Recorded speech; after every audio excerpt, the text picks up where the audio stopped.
participer encore à un webinar. C'est une présentation en fait générale des différents modules que vous connaissez déjà tous en partie. Le but, ça va pas être de faire d'une formation ou une présentation de A à Z des outils que vous avez déjà en place chez vous. On va plutôt aujourd'hui mettre en évidence les nouveautés avec la version Cloud Onaya. Donc, on va pouvoir aborder aujourd'hui les 15 bonnes raisons. On en a recensé une quinzaine des raisons et des bonnes raisons pour passer sur un système cloud avec tous les avantages que ça va pouvoir vous apporter derrière. Et on va pouvoir aborder aussi ce matin les nouveautés qui sont propres à la version 10 Onaya, parce qu'on a sorti un certain nombre de modules et de fonctionnalités supplémentaires à la demande de nos partenaires. Une fois de plus, Onaya, en tant qu'éditeur, développe et enrichit ses logiciels uniquement à partir des remontées des utilisateurs, comme vous. Donc, on peut profiter aussi de ce temps d'échange pour faire remonter éventuellement vos attentes, les besoins d'évolution que vous pourriez avoir remarqués, parce que aujourd'hui, dans les participants de ce webinaire, il y en a qui utilisent Onaya pour certains depuis 30 ans. Donc aujourd'hui, on compte sur vous aussi pour nous faire part de vos attentes. Vous avez une adresse mail dédiée au service développement sur lequel vous pouvez rédiger vos attentes et vos besoins. On reviendra vers vous avec ces éléments. Comment on va organiser ce webinaire ce matin? On va avoir une bonne première demi-heure qui sera consacrée à la présentation des outils de la version 10. Donc, on va avoir une présentation du module des études de prix, du module de suivi de chantier et du module de facturation, en passant un petit peu de temps sur chacun de ces modules, en regardant les nouveautés de la version 10 et en regardant un petit peu les environnements cloud, bien sûr. Et on aura la deuxième demi-heure, donc ça pourrait être 20 minutes, ça pourrait être 30 minutes en fonction du temps que ça prendra. Cette dernière demi-heure sera consacrée aux questions-réponses. Vous avez sur Zoom Webinar un petit onglet questions-réponses. Je ne sais pas si vous avez toujours mon écran sous les yeux, mais vous avez un onglet Q et R. Je vous invite à poser l'ensemble de vos questions directement pendant le déroulé de la présentation sur cet onglet.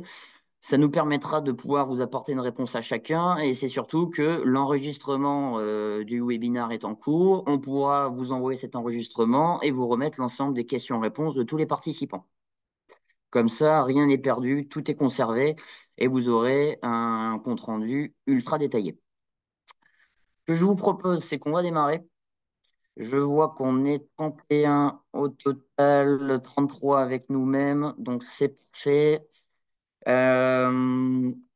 Alors, l'onglet QR ne semble pas actif. Mieux vaut utiliser l'onglet chat. D'accord, donc l'onglet QR ne semble pas actif. Pas de questions ouvertes, répondues, rejetées.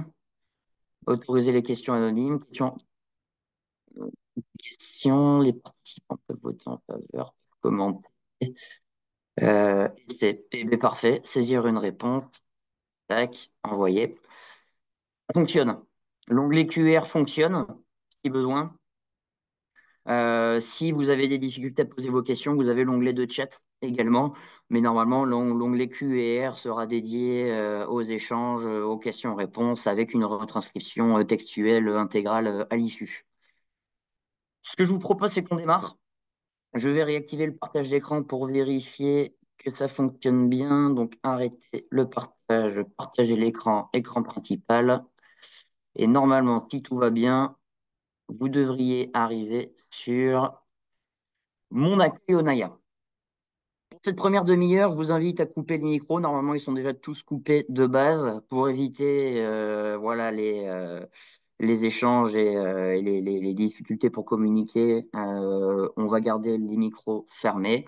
Vous pourrez normalement, bien sûr, ouvrir les micros pendant le temps de questions-réponses. Si vous souhaitez prendre la parole, bien sûr, vous pourrez. Et n'hésitez pas tout au long de la présentation qui va durer 30 minutes à poser les questions qui peuvent venir. Il n'y a pas de questions bêtes, pas de questions pièges. Vous allez voir que je suis un grand bavard, donc n'hésitez pas à lister vos questions. Voilà, moi je suis là pour ça. Et donc n'hésitez pas tout au long de cette présentation à laisser un petit message si besoin. On va démarrer.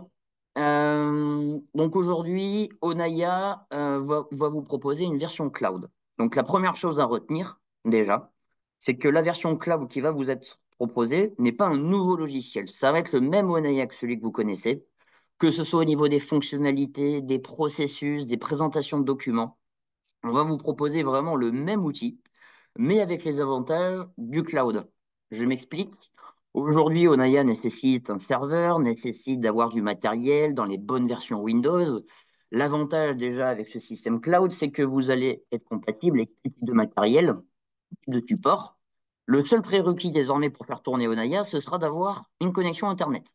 Et ça, normalement, c'est déjà un prérequis qui est respecté pour pouvoir vous connecter à votre serveur entreprise. Donc demain, vous pourriez avoir tout simplement un raccourci avec, moi j'utilise Google Chrome, c'est celui qui est recommandé, mais ça marche très bien pour ceux qui sont sur un MacBook avec Safari, avec Microsoft Edge, avec Mozilla. Vous avez l'ensemble des navigateurs qui sont compatibles. Le seul prérequis, c'est d'avoir Internet et vous auriez demain votre raccourci, Onaya Cloud ici, ou pour ceux qui connaissent Onaya en dur chez eux, directement l'icône Onaya. Donc demain, vous aurez un navigateur Google, vous double-cliquez dessus et vous allez arriver donc sur votre portail Amazon Web Services. Donc, on travaille avec AWS France pour la partie hébergement. Et vous allez arriver donc avec votre identifiant, votre mot de passe sur votre accueil et en fonction de votre profil, donc moi c'est Hugo Marron, vous arrivez sur le ou les modules que vous pourriez avoir chez nous. Donc cet accueil il ressemble à celui que vous connaissez. C'est l'interface d'accueil Onaya avec vos applications, votre service client, mon compte, des connexions, les différents modules que vous pourriez avoir au centre de l'écran. Et la petite différence cette fois, c'est que vous allez avoir des outils propres aux environnements cloud. Notamment le premier qu'on va aborder tout de suite, c'est Switch Windows. Ça, c'est quelque chose qui doit déjà vous parler parce que ça existe sur les ordinateurs assez récents. C'est le fait de pouvoir ouvrir toutes les fenêtres web ouvertes d'un coup et de passer de l'une à l'autre. Donc ça, c'est propre à Onaya. Vous auriez finalement tous vos modules ouverts, l'interface d'accueil. On pourrait basculer d'un coup sur le module de suivi de santé, avec d'études de prix, pardon, avec le tableau de suivi des affaires. On pourrait revenir sur son accueil et passer au module suivi de chantier qui est déjà ouvert ici. Enfin voilà, on va avoir ce multi-écran, cette multi-fenêtre qui sera accessible. La deuxième chose, c'est que beaucoup pensent qu'en étant sur un système cloud, ils n'ont plus accès à leurs données, c'est dans une boîte noire, on n'a accès à plus rien. Ce n'est pas le cas.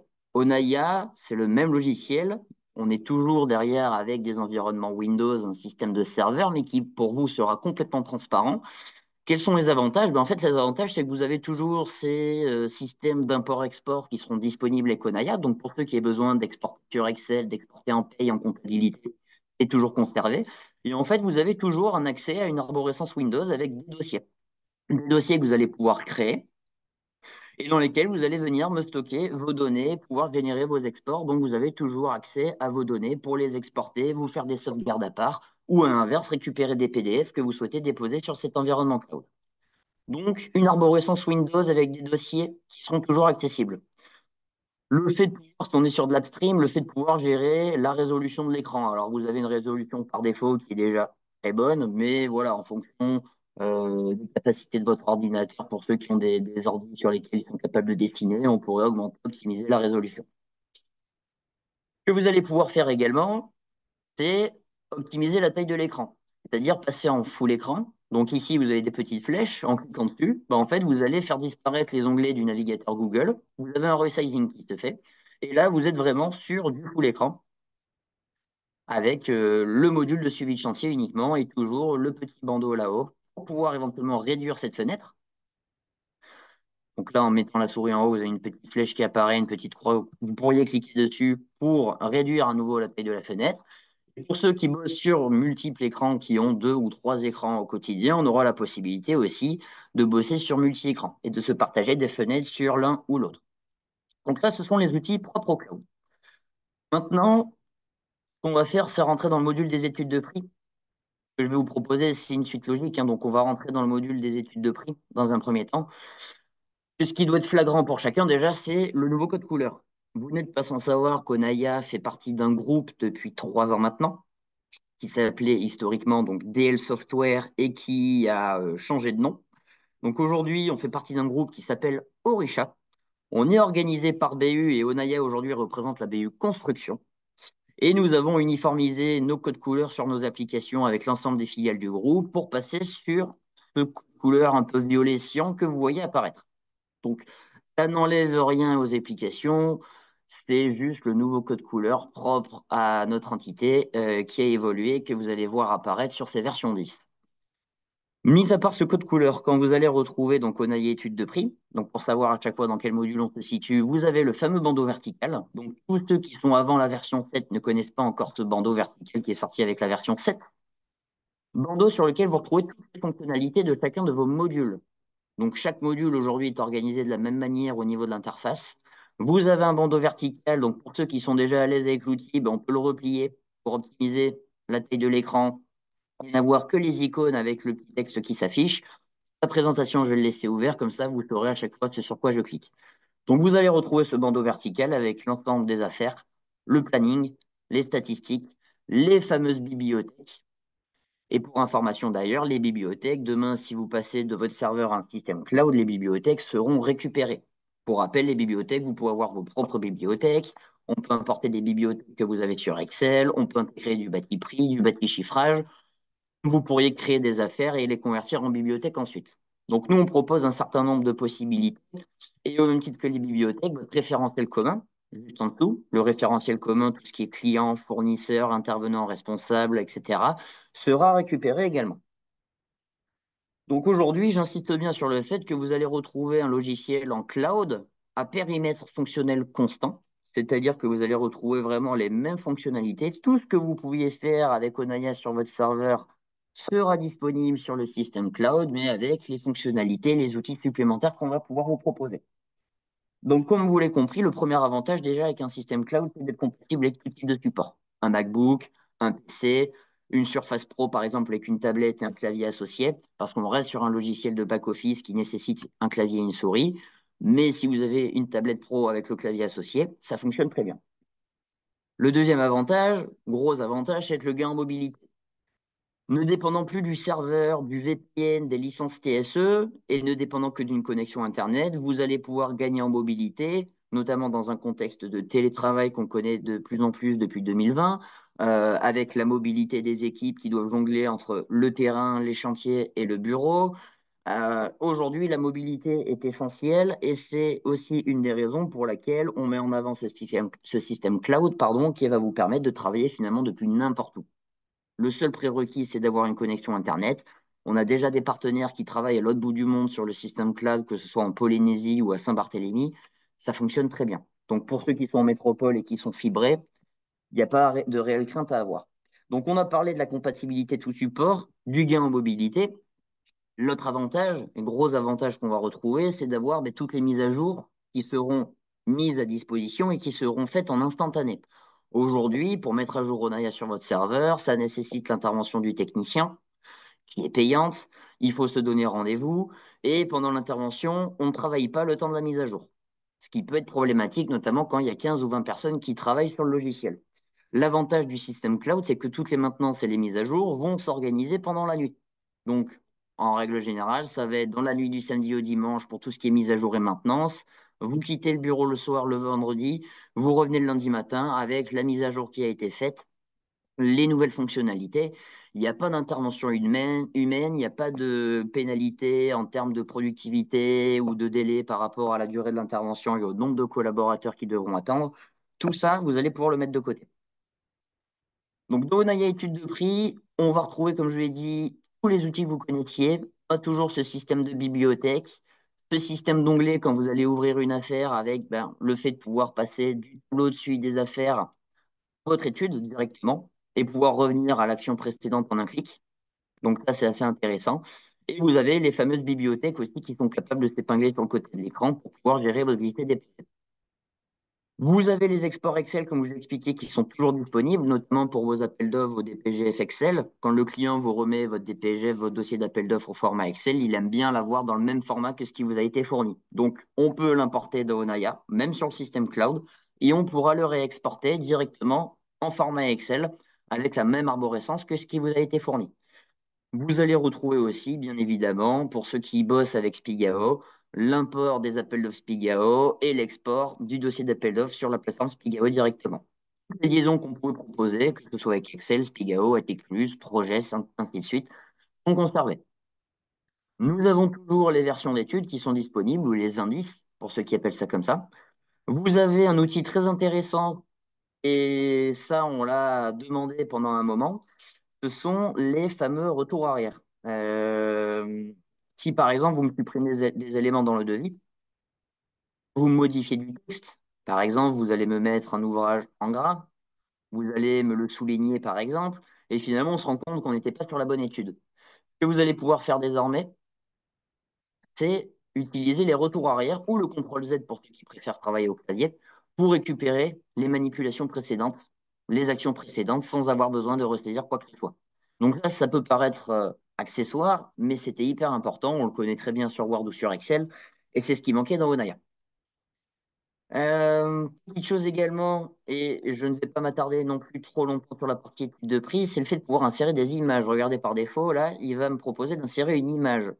Ce qui est intéressant désormais, c'est de pouvoir directement dans votre devis, dans le corps du devis ou sur la page de garde par exemple, pouvoir insérer des images, des photos de vos projets, de vos ouvrages directement dans le devis ou sur la page de garde. Ça, voilà, ça projette votre client, ça met en valeur ce que vous avez l'habitude de faire et il y a de plus en plus de gens qui le font. Donc vous avez la possibilité pour qui qu'il soit d'insérer des images, soit de votre pellicule, de votre galerie d'images, soit directement des images que vous allez pouvoir aller chercher sur le net. Ce que je vous propose, c'est on bascule sur la partie suivi de chantier, parce que c'est surtout ce module qui a évolué et dans lequel on va retrouver le plus de nouveautés. C'est le module de suivi de chantier, notamment déjà avec un module que certains connaissent peut-être déjà en partie, qui est le module sous-traitance. Donc le module sous-traitance, qui historiquement était géré dans la chaîne achat d'Onaïa, peut être géré vraiment à part entière dans votre module de suivi de chantier. Donc, dans le suivi de chantier, historiquement, vous aviez le module achat, stock, personnel, engin, votre comptabilité analytique. Désormais, vous allez retrouver le module sous-traitant. Ce module, son rôle, hein, c'est très simple, ça va être de pouvoir vous proposer une chaîne achat, un petit peu comme pour vos fournisseurs, et c'est souvent par la chaîne achat qu'on faisait ces commandes sous-traitants.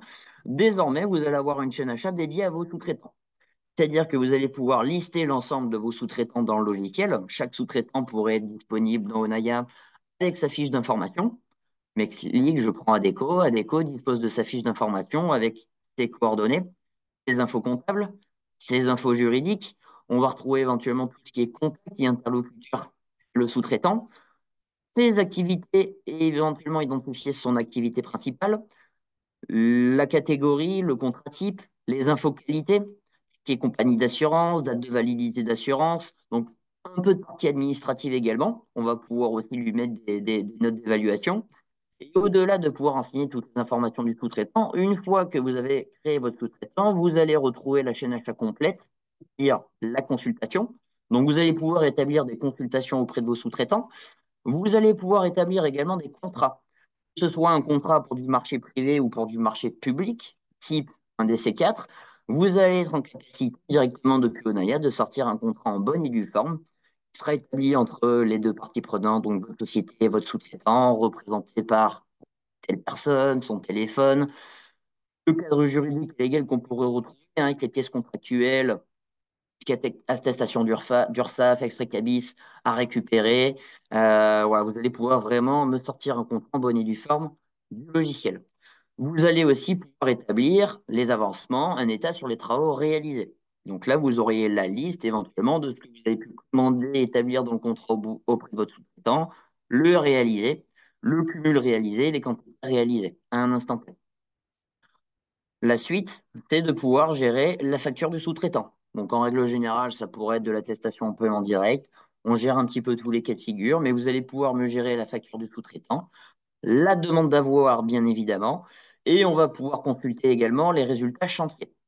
Les résultats chantier, pas du chantier, mais du sous-traitant, parce que ce module sous-traitance, au-delà d'établir le contrat et de faire le suivi sur l'avancement des travaux, le but du jeu ici, ça va être de pouvoir analyser les performances financières de votre sous-traitant. C'est-à-dire qu'à la fin de l'année, on pourrait prendre Adecco, je ne sais pas si j'aurai beaucoup de données là-dessus, mais le but, c'est de pouvoir, donc, mon sous-traitant Buki, voir le ou les chantiers sur lesquels j'ai fait travailler cette année 2024, les budgets qui lui avaient été attribués, et ce qui m'a coûté en termes de charges, ce qui m'a permis de facturer, et voir et de mettre en évidence finalement la marge nette pour voir en fin d'année si c'est pertinent de continuer à bosser avec mon sous-traitant Buty. Est-ce qu'il est rentable de temps en temps, tout le temps, rarement? et éventuellement prendre vos décisions derrière. Est-ce qu'il faut continuer à travailler avec lui? Est-ce qu'il faut peut-être changer de sous-traitant? Ou pourquoi pas internaliser telle ou telle prestation? Ça serait beaucoup plus rentable pour vous. Donc, on peut regarder le cumul chantier, mais regarder aussi les résultats cumulés sur l'ensemble de l'année. Si vous l'avez fait intervenir sur 10 chantiers, on aurait le détail par chantier et les résultats cumulés des 10 chantiers d'un coup. Donc, ce module sous-traitance va vous permettre de faire la gestion de la chaîne achat sous-traitance jusqu'au ratio financier pour pouvoir savoir si c'est intéressant de bosser avec tel ou tel sous-traitant. Nouveauté également dans ce suivi de chantier, on va enchaîner avec la chaîne achat. Avec quelque chose qui va devenir obligatoire pour bon nombre d'entre vous à horizon 2026, donc ça dépend des tailles d'entreprise, hein, on va parler de la démat de facture et de la facture X. Onaï aujourd'hui est déjà prêt pour répondre à ses attentes et à ses obligations. C'est quelques mois, voire un petit peu plus maintenant qu'on propose ces outils. Vous avez des outils de démat qui vont vous permettre de faire le traitement de vos factures fournisseurs. Donc, en utilisant les rapprochements de base, on peut rattacher sa facture à sa livraison ou sa commande. Certains vont créer leur facture de A à Z. Désormais, on va vous proposer directement ici d'importer des factures qui seraient dématérialisées par des outils d'OCR que beaucoup de cabinets comptables connaissent déjà, eux qui traitent énormément de volumes de factures. Ça va arriver aussi pour les entreprises du BTP. Donc, pour les PME, je crois de mémoire que c'est pour septembre 2026. Donc, on a encore un petit peu de temps devant nous, mais il faut s'y intéresser. Vous avez la possibilité de brancher des OCR sur votre boîte mail pour faire remonter tout un lot de factures qui seraient directement décortiquées par l'outil. C'est un petit automate qui va être capable de reconnaître une facture par rapport à ses 7 champs légaux, d'identifier que le PDF reçu par mail est une facture et il va vous proposer de la décortiquer pour envoyer tous les champs, toutes les lignes de cette facture dans un outil de gestion comme Onaya ou éventuellement dans un outil de comptabilité comme Sage ou comme Cegid. Donc ça, c'est quelque chose que vous allez pouvoir faire désormais, directement récupérer une liste de factures avec leur numéro, le fournisseur, la date de la facture, le type de document, le format de fichier, me cocher l'ensemble des documents qui sont disponibles, les importer dans Onaya. Sachant que le rapprochement est toujours disponible, vous aurez un petit panneau pour dire bon, ben, cette facture correspond aux 3-4 livraisons reçues sur telle période. On aura toujours cet outil de rapprochement de suggestion qui sera disponible. Le but, c'est de faciliter le travail du service administratif, notamment quand vous avez plusieurs centaines de factures par mois. Là, vous aurez un petit automate qui vous permettra de décortiquer le PDF de la facture pour récupérer toutes les lignes de détail. La seule action qui restera à faire, même si on a un arc par défaut, si vous avez plusieurs arcs dans la facture, c'est de me mettre le bon arc. Ce sera la seule manipulation qui restera à faire.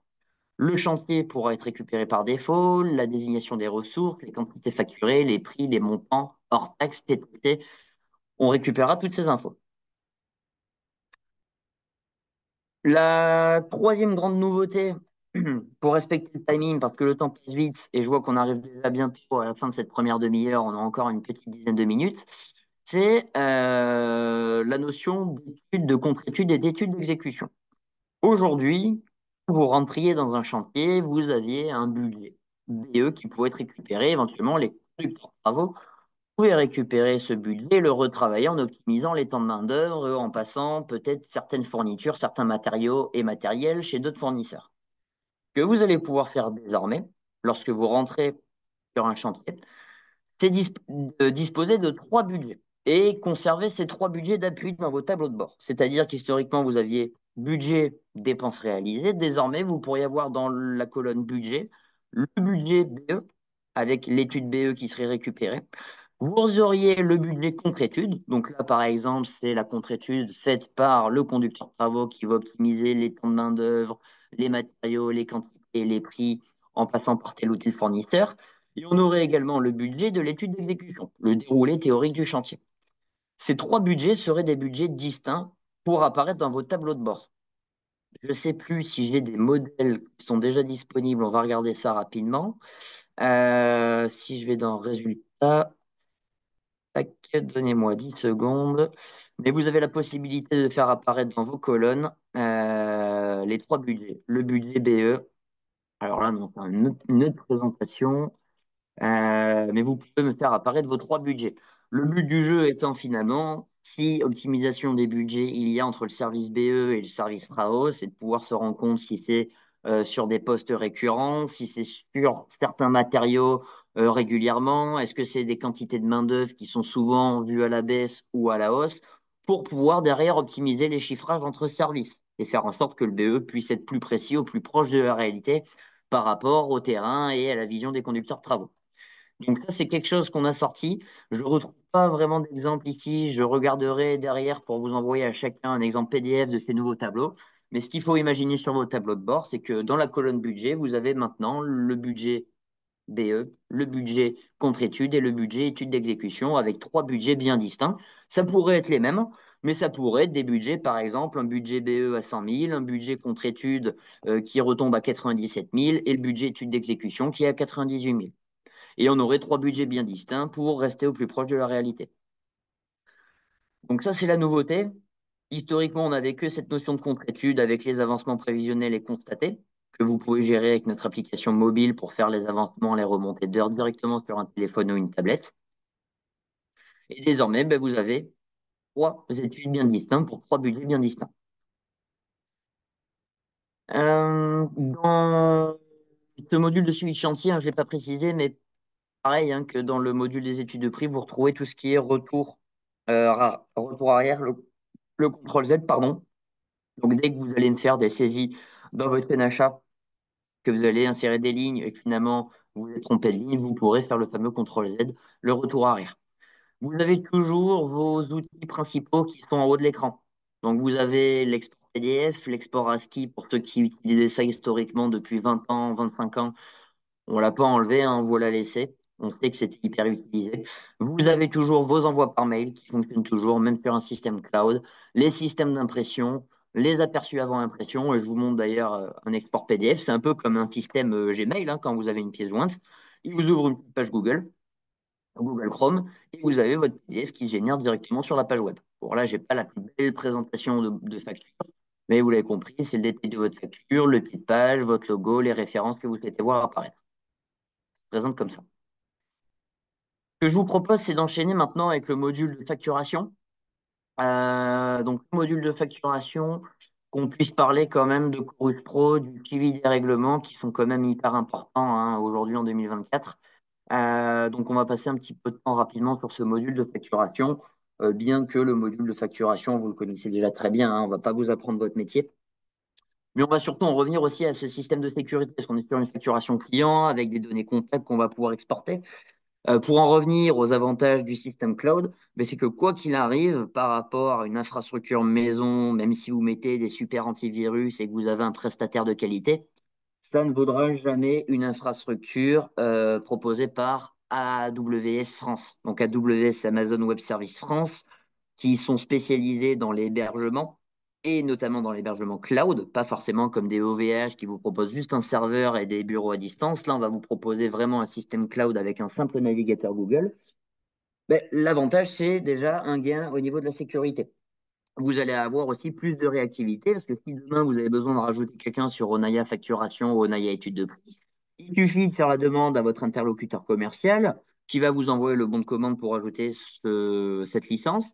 Une fois qu'on a votre retour, nous, on va pouvoir directement, sans intervention physique et humaine, chez vous, sur votre serveur, accéder à votre espace en ligne, vous générez la licence supplémentaire et vous allez recevoir un mail avec l'identifiant et le mot de passe générique que vous pourrez modifier lors de la première connexion, hein, comme des Gmail. Lorsque vous connectez la première fois, le mot de passe est modifiable.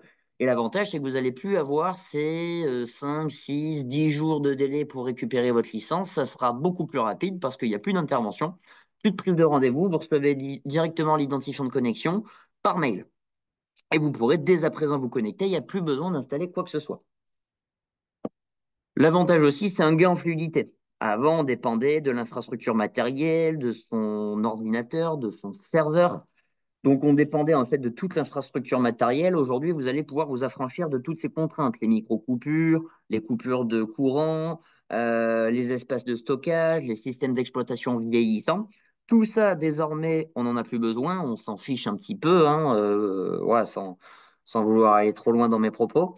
Mais le seul prérequis, c'est d'avoir Internet. Donc, en termes de confort, pour vous, pour savoir si vous pouvez passer en Windows 11, en Windows 11 Pro, savoir si le serveur il y a assez de place dessus, désormais, vous n'avez plus besoin de tout ça. Vous n'avez plus besoin de vous lancer dans des investissements serveurs de devoir acheter les licences TSE, le VPN, les antivirus, le prestataire qui va faire la maintenance sur le serveur et tous les coûts énergétiques associés, parce que la salle réfrigérée pour faire tourner les serveurs, c'est quand même assez énergivore.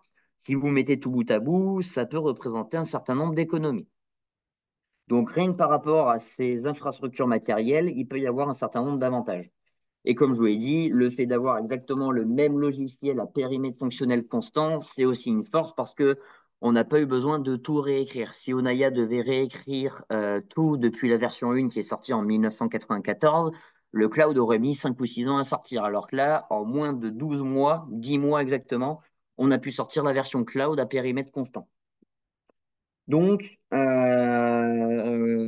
on va retrouver voilà, un certain nombre d'avantages. Donc pour en revenir au module de facturation, parce que je me suis un peu étalé sur les avantages du cloud, pour en revenir aux fonctionnalités d'Onaya Facturation, le module de facturation, c'est comme les autres modules, le bandeau vertical sur lequel vous retrouvez les fonctionnalités principales de votre outil, notamment la création et la modification de devis. Rien ne vous empêche de pouvoir modifier une ligne de devis quand vous l'avez transférée dans la facturation.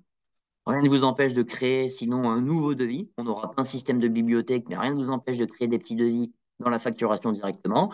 Nous, on va partir du principe qu'ils sont faits en bonne et due forme dans les études de prix et qui passent par le suivi de chantier. Donc, on va plutôt établir des situations directement. Donc, les situations, pareil, hein, quantité ou en pourcentage d'avancement. On n'a pas changé hein, nos méthodes de travail.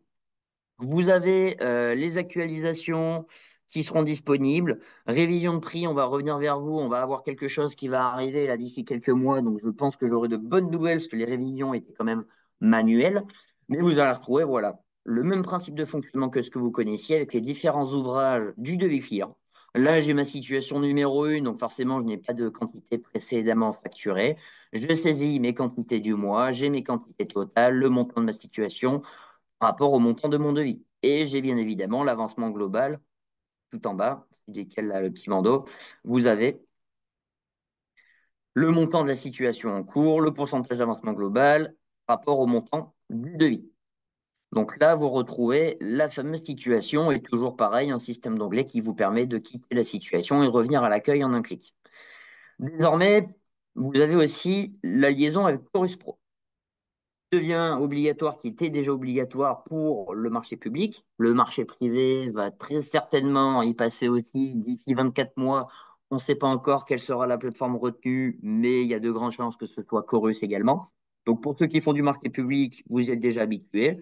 Pour ceux qui n'aient pas forcément cette option ou la version pour, désormais, tous vos projets de décompte, toutes vos factures peuvent être déposées sur Chorus Pro directement depuis le logiciel Onaya. Parce que lorsque vous créez une facture, Onaya, il faut toujours rattacher le chantier en question. On peut créer une facture de toute pièce ou à partir du devis client ou à partir du DQE, sur possibilité. Moi, je vais cliquer sur suivant, suivant, suivant, parce que vous avez, au moment de la création de la facture, un certain nombre de champs, notamment pour Chorus, qui vont pouvoir être renseignés. Les codes services, les engagements, les enquêteurs, le valideur, etc. Donc, tous ces champs Chorus qui vont pouvoir être renseignés dès le début seront disponibles à terme sur votre pièce comptable et pourront être récupérés lorsque vous allez faire le dépôt sur la fameuse plateforme. L'avantage, c'est que vous pourrez aussi déposer tout un lot de factures. On n'est pas obligé de les faire une par une. Vous pourriez m'envoyer à chaque quinzaine de mois un lot de 20, 25, 30 factures directement sur cette plateforme. Un outil aussi très apprécié qui, je pense, pourrait vous donner des idées pour certains, et je vais m'arrêter là-dessus parce qu'après on va dépasser le timing, c'est le suivi de vos règlements clients. Bon nombre d'entre vous, malheureusement, doivent gérer ça sur un tableau Excel à part. Ce qui est quand même dommage quand vous avez un outil de facturation avec toutes les pièces, toutes les factures qui sont émises depuis cet outil. Ce qui était un petit peu dommage, c'est de ne pas retrouver la liste de toutes ces factures émises avec un état sur le suivi des règlements et le code couleur associé. Ça, c'est chose faite. Certains l'ont peut-être déjà, mais pas tout le monde. C'est pas hyper ancien comme outil. Le suivi des règlements clients vous permet d'avoir un visu donc sur toutes les factures non réglées, sur les factures réglées partiellement. Et vous allez pouvoir me faire un rapprochement avec la comptabilité et bien évidemment, quand vous allez recevoir des règlements, venir me les insérer dans Onaya ou à l'inverse, quand la date d'échéance sera dépassée, pouvoir envoyer des mails de relance aux clients. Donc, on pourrait même préparer automatiquement des envois par mail avec un objet, un corps de message, l'adresse mail du client qui est déjà renseignée sur sa fiche, la pièce jointe qui serait associée. On aurait vraiment un outil pour faire le recouvrement qui serait plus adapté, qui permettrait d'automatiser pardon, les relances. Donc, j'ai des factures non réglées, des factures réglées partiellement. Je peux pouvoir du totalement réglé. Bah, admettons, si j'insère un règlement sur ce poste-là, j'insère le règlement donc par Hugo Marron. Hein. Alors, chaque fois, on sait qui fait quoi. On a la date. Je peux mettre, on va mettre pour l'exemple le solde de tout compte. Hein, et on va mettre donc le solde qui était de 170 000 euros. Je vais le renseigner. Tac. Et je retrouve. Alors là, elle est passée parce que je regarde pas sur la bonne période. Elle était mise sur. Attendez, je vais me le sortir un autre affichage. Je regarde pas ça sur la bonne période. Oui, d'ailleurs, j'en profite aussi pour vous montrer ici sur ce petit outil, vous avez trois vues différentes. Moi, je regardais la liste de mes factures triées par facture, mais vous pouvez aussi me les trier par chantier pour voir tous les chantiers sur lesquels vous avez des impayés, mais aussi par client pour voir tous les clients sur lesquels vous avez du recouvrement des factures en souffrance. Et donc là, Rakit me doit un total de deux factures, et j'ai deux pièces en attente. Voilà, je retrouve mon numéro de facture, le journal, le client, le chantier, le libellé, etc. Donc, ça, pareil, si ça vous intéresse, c'est quelque chose qui est disponible sur l'outil Onaya Facturation dans les dernières versions. C'est le suivi de vos règlements clients pour pouvoir gérer les relances, le suivi des règlements, faire un rapprochement comptable. On peut demander à voir les factures complètement réglées ici en cochant. Hein. C'est pour ça que la mienne avait disparu quand j'ai mis les 170 000 euros. Là, vous pouvez cocher, décocher si vous voulez voir ce qui a été totalement payé. Peut-être qu'il y a plus, ça n'a plus lieu d'être. Donc, on peut optimiser son affichage. Et après, vous pouvez aller bien sûr jusqu'au DGD pour visualiser vos DVD, me faire le dépôt sur Chorus également. Et éventuellement, si vous voulez finir par un export en comptabilité, vous avez la possibilité d'exporter votre journal des achats, le journal des ventes, un journal de banque directement. Dans le logiciel de comptabilité, vous avez la possibilité de m'exporter tout ça. La période à choisir, on pourrait choisir le numéro des pièces à exporter. Et ça se passe directement au niveau de la liaison comptable du suivi de chantier ou de la facturation. Ce sont les deux mêmes modules avec le même socle de base. Et vous pouvez me faire cet export dans Sage, dans CJ, dans Quadra, EBP, voilà. Tout ça, c'est disponible. On arrive au bout, il est 10h40. On a passé un petit peu cette demi-heure, on a fait 35 minutes exactement. Ce que je vous propose pour ceux qui ont des questions, je vais arrêter le partage d'écran et le réactiver si besoin, c'est qu'on passe aux questions-réponses. On va passer aux questions-réponses.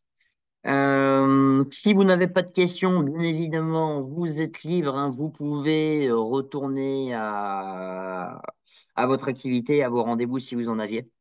Il n'y a aucun souci pour ça. L'intégralité du webinaire a été enregistrée, vous sera envoyé par mail pour que vous puissiez revisionner les passages, les moments qui étaient importants et sur lesquels vous souhaitez revoir certaines choses.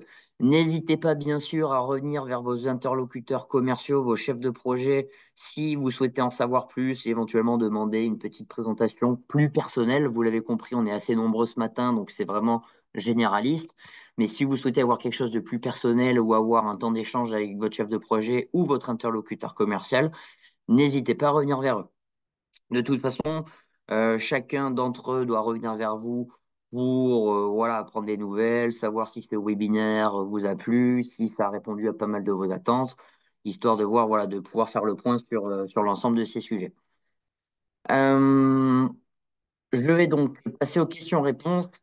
Est-ce que cela permet d'avoir moins de latence dans l'ouverture des tableaux et pages? Réponse, donc question de Tancred. Alors, les temps de réponse sont optimisés parce que finalement, vous ne dépendez plus que d'une connexion Internet. Ce qu'on pourrait faire éventuellement déjà pour tester la connexion Internet, c'est ouvrir notre session de démo chez vous pour voir si en termes de connexion, c'est suffisant.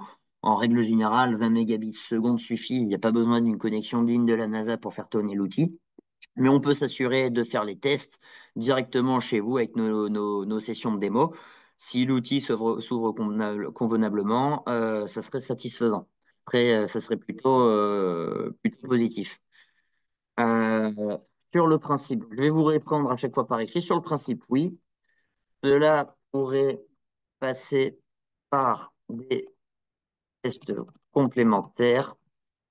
Il faudrait essayer avec vos interlocuteurs commerciaux. Mais sur le principe, oui, oui, oui, on pourrait optimiser les temps de réponse. Et si en plus vous êtes fibré, alors on pourrait avoir quelque chose de sympa. Michael, ben je vous en prie, c'est moi qui vous remercie pour votre participation. Déborah également, hein, Madame Baroni, merci à vous pour votre participation et votre intérêt. Et n'hésitez pas à revenir vers nous si vous avez d'autres questions à l'issue ou si vous souhaitez refaire un petit bout de présentation. Euh, répondre à tout comme ça, c'est fait et on a tout. Tac, tac, merci à vous. Candice, concernant la sous-traitance, peut-on intégrer nos propres matrices de contrat de sous-traitance ainsi que pour les avenants? Alors, les matrices, oui. J'imagine quand vous dites vos matrices, ce seraient vos modèles de contrat qu'on pourrait faire en sur-mesure concrètement. On devrait même, là, d'ici quelques mois, pouvoir vous proposer des modèles de contrat qui vont s'enrichir avec un système de cases à cocher. Alors, je vais attendre que ça sorte, mais on devrait pouvoir aussi enrichir les modèles de contrat qui sont disponibles. Mais sur le principe, vos modèles, si vous les avez sur Word, et en règle générale, c'est souvent sur Word que vous les aviez, vous nous envoyez votre maquette et on sera capable de la reproduire en sur-mesure. Donc, réponse est oui. Il suffit de fournir vos maquettes Word, par exemple, parce que c'est souvent sur Word, que l'on puisse reproduire vos modèles sur Onaya. Et on pourrait vous faire deux modèles, un modèle pour le marché public et un modèle pour le marché privé.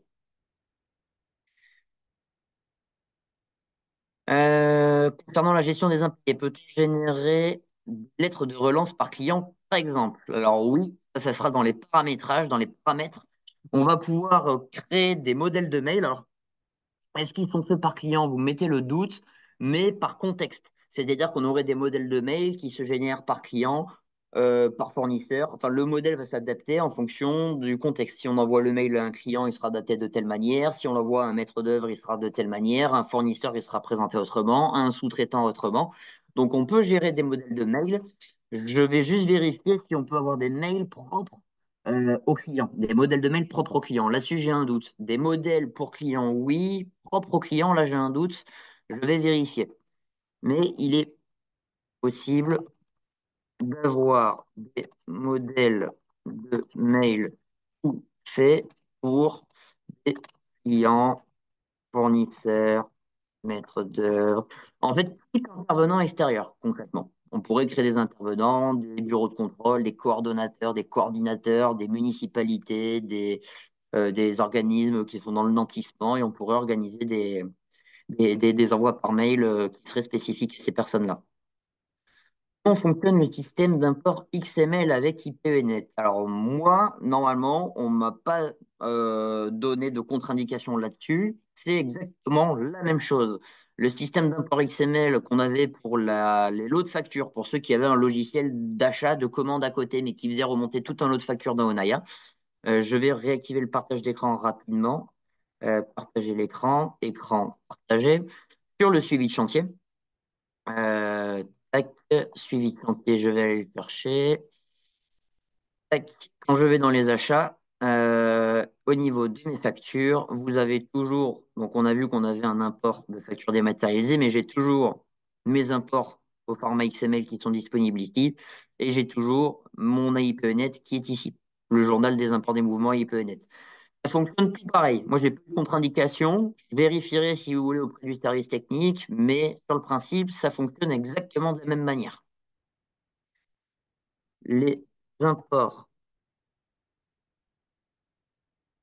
XML fonctionnent de la même manière sur le cloud, que ce soit en passant par l'onglet facture ou l'onglet historique AIPENet. Le débit minimum pour pouvoir travailler en cloud. Alors, il te dit qu'il faut du M20 mégabits seconde au minimum. Ça suffit pour faire tourner. Après, ça dépendra aussi de la taille de votre base. Ce que je vous ai expliqué, qu'Onaya, ça reste un logiciel à base de données avec des environnements Windows derrière. Pour vous, ça sera transparent. C'est comme si Onaya était développé nativement en cloud. En revanche, ouais, pour démarrer, quand vous n'avez pas grand-chose sur Onaya, 20 mégabits seconde, ça suffira largement. Après, ça va varier aussi avec le nombre le poids de votre base de données et le nombre de lignes que vous allez imputer sur chaque chantier.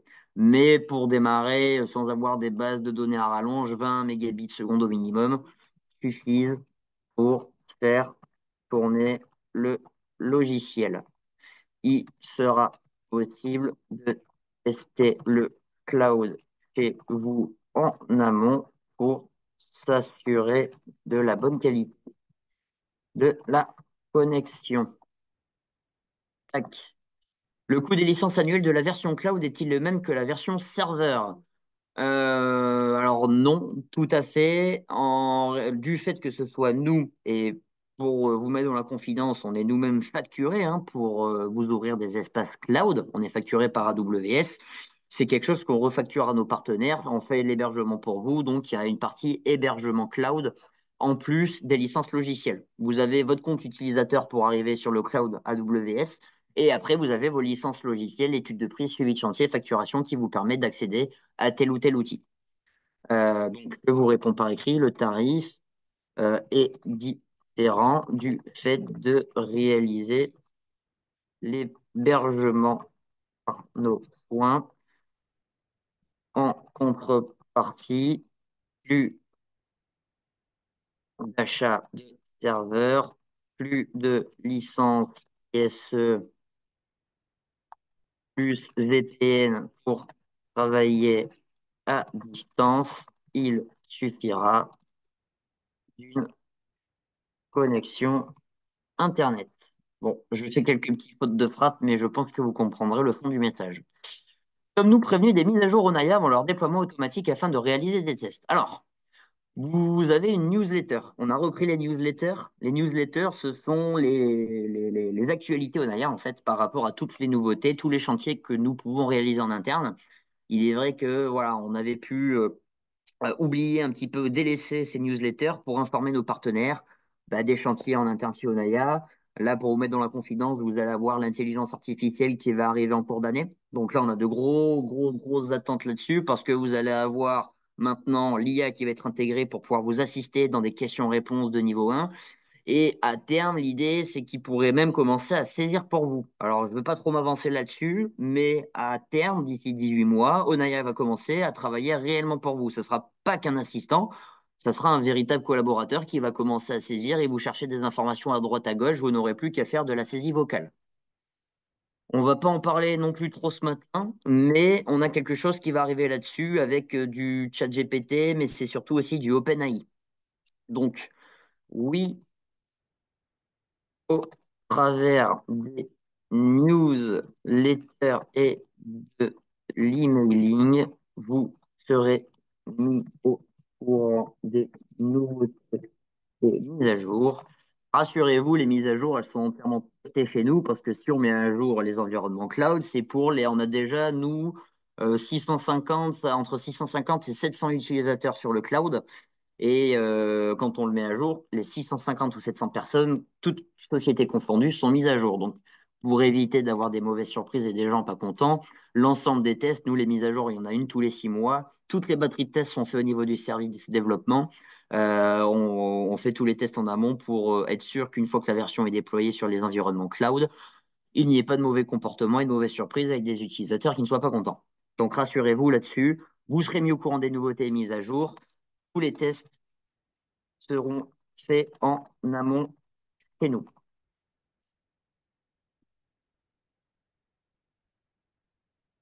Les tests seront, pour moi j'écris un peu vite du coup, en amont chez nous, envoyés. Luc, comment sont gérés les utilisateurs en version cloud? Alors, un utilisateur égale un identifiant, un mot de passe. En fait, pour résumer, vous avez votre compte Amazon. Votre compte Amazon, c'est comme le compte Gmail, identifiant mot de passe directement depuis son navigateur Google. Et une fois que vous arrivez sur votre espace AWS, vous retrouvez les applications Onaya. Donc, en fonction de votre profil, vous retrouvez donc votre compte AWS qui correspond à un utilisateur égale un identifiant, un mot de passe. Et à ce compte utilisateur, on associe des licences logicielles. Donc aujourd'hui, pour souscrire à une version cloud, il faut savoir combien d'utilisateurs distincts vous avez. Est-ce qu'on en a 5, est-ce qu'on en a 6? Et ces utilisateurs, par rapport à leur mission, à leur rôle, dans quel logiciel ils doivent pouvoir rentrer. Et donc, Hugo Marron, par exemple, qui vous présente Onaya aujourd'hui, bah, dans votre organisation, il faut qu'il ait son compte AWS et lui, il est maîtreur, il faut qu'il ait sa licence études de prix. Donc, on aura le coût hébergement d'Hugo Marron plus sa licence Onaya études de prix. Donc, je vais vous répondre.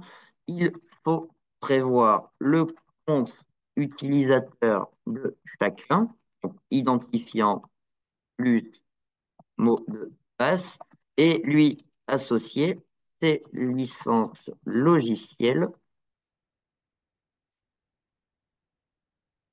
pour qu'il puisse retrouver l'accès à tous ces modules. Donc la différence par rapport à ce que vous connaissez, c'est qu'en plus de la licence logicielle, il faut prévoir la création, l'hébergement du compte utilisateur. Aujourd'hui, bah, cet hébergement, c'est sur votre serveur, donc finalement, vous payez le serveur, la licence TSE, le prestataire informatique, les espaces disques, les VPN, etc.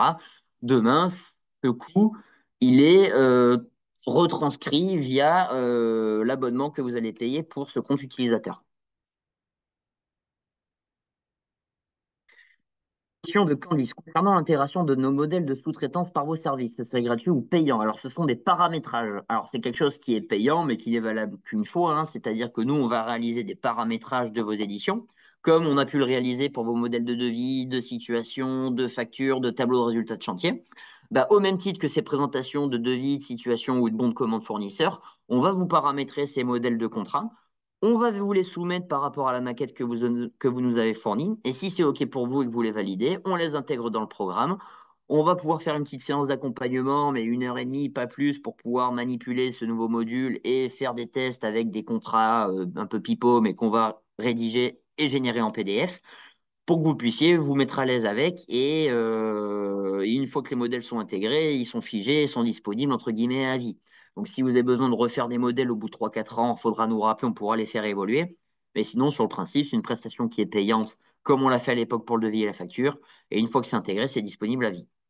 Donc, les paramétrages d'édition sont des prestations payantes, mais valables ensuite à vie. Dire que le contrat sera disponible dans Onaya pour les années suivantes. Et donc, mis à part si vous avez besoin de modifier ce contrat avec de nouvelles conditions, un nouveau code couleur, tout ça, normalement, après, vous êtes parti pour des années. Donc, question de Frédéric, comment se passe la mise à jour des BIM, modification des prix récurrentes compte tenu du contexte de fluctuation des matières premières actuellement sur la version serveur? La mise à jour n'est pas possible si la BIM est en cours d'utilisation par un autre utilisateur, c'est-à-dire juste ouvert sur l'étude de prix. Alors ça n'a pas changé, Frédéric. Je vérifierai quand même avec mes collègues au service technique, mais de mémoire, ça n'a pas changé.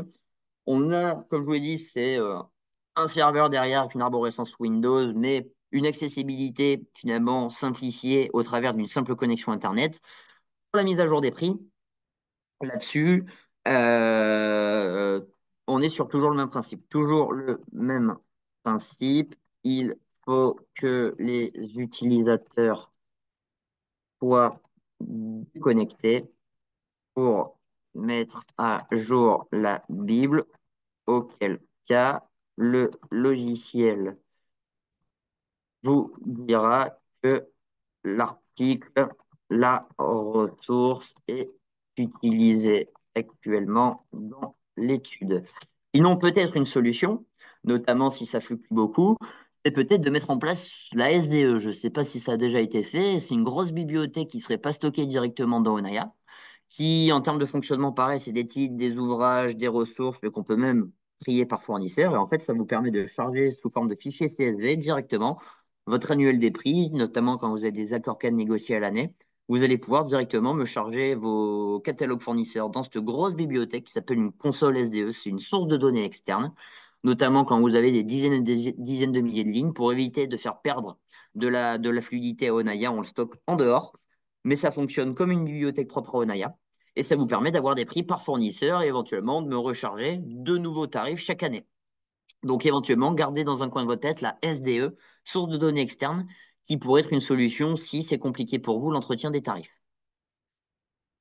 Vous ne nous avez pas parlé de la sécurisation des serveurs cloud en cas d'attaque cyber. Alors, Véronique, c'est une très bonne question. Vous avez raison de la poser. J'aurais dû en parler au début. Ça, c'est une faute de ma part.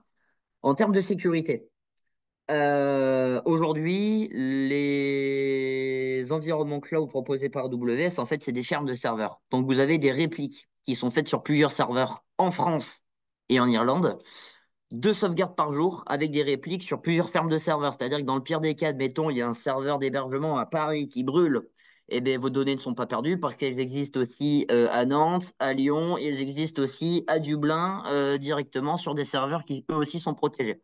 Donc, vous avez des répliques qui sont faites sur plusieurs serveurs pour éviter le pire.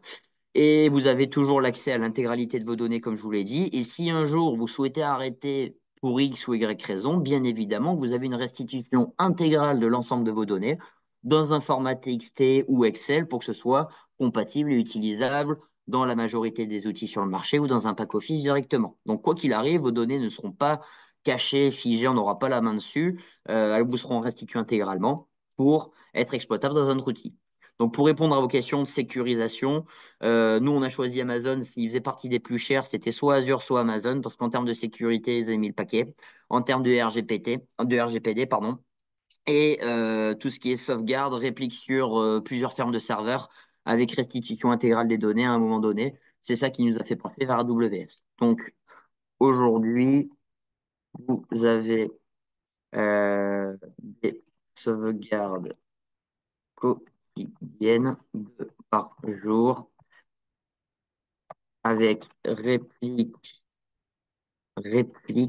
pardon, de vos données sur termes de serveurs en France et en Irlande.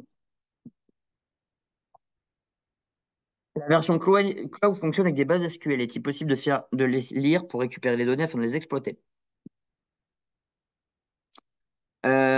Alors, la version cloud fonctionne avec des bases SQL. Non, on est toujours sur une base de données Poet, mais on a prévu de changer la base de données en 2025. Donc, c'est même un peu frustrant parce que pour vous, ça sera transparent. La base de données est toujours en Poet Server, mais sera changée nativement en SQL courant d'année 2025, ce qui va nous permettre aussi de déplafonner le nombre d'utilisateurs. Aujourd'hui, on a un plafond, je ne saurais plus vous dire à combien, mais on en a un. Donc, si on veut bosser avec un groupe où il y a 400 personnes, ce n'est pas possible. Demain, en passant nativement sur du SQL, on n'aura plus cette contrainte. On n'aura plus aussi besoin de cette ETL pour ceux qui ont l'ETL, parce qu'aujourd'hui, on a un entrepôt de données qui peut se brancher sur la base de données Poet, convertir tout ça dans une base SQL Express pour pouvoir éventuellement faire du BI, mettre à disposition d'outils de planning, d'outils d'analytique autres que Onaya.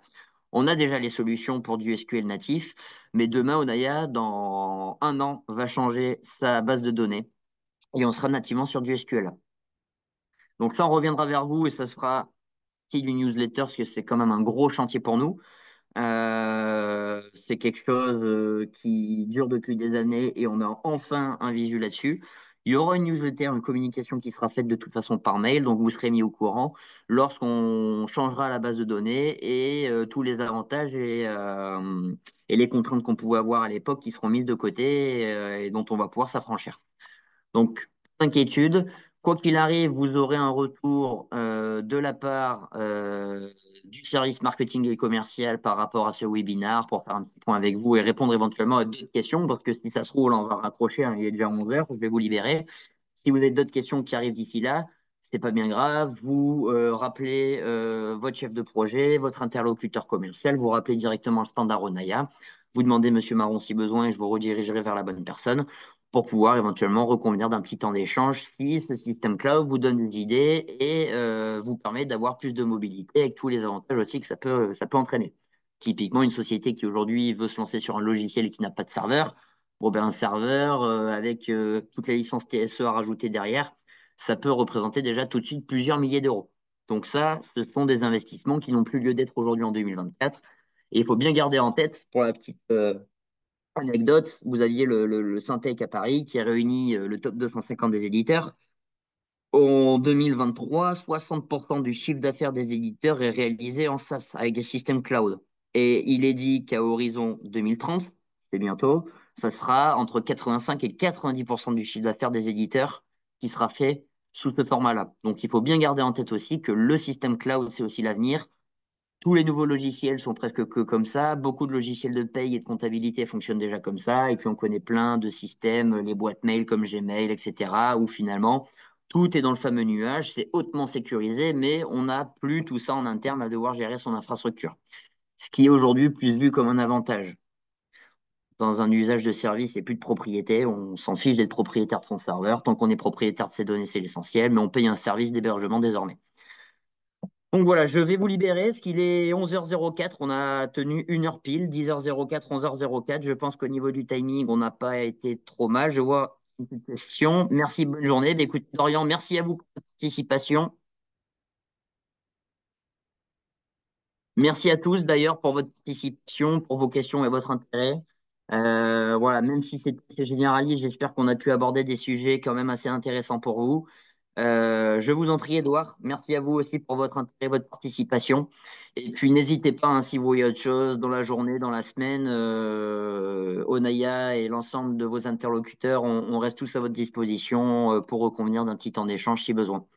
Je vous souhaite une bonne journée, une bonne après-midi et n'hésitez pas si vous voyez autre chose. Merci à tous et à très bientôt.